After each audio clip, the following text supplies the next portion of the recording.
செல்லா நம் வீட்டுக்கு வானவில்ல கரைச்சு நல்லாவே வண்ணம் அடிப்போம். சின்ன நம் தோட்டத்தில் நட்சத்திரம் பூக்கும் சின்ன சின்ன செடி வளர்ப்போம். இது மாடி வீடு நம் ஜோடி வீடு.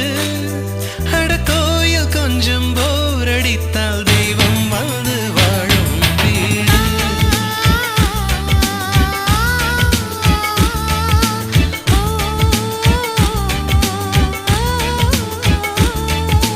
செல்லா நம் வீட்டுக்கு வானவில்ல கரைச்சு நல்லாவே வண்ணம் அடிப்போம்.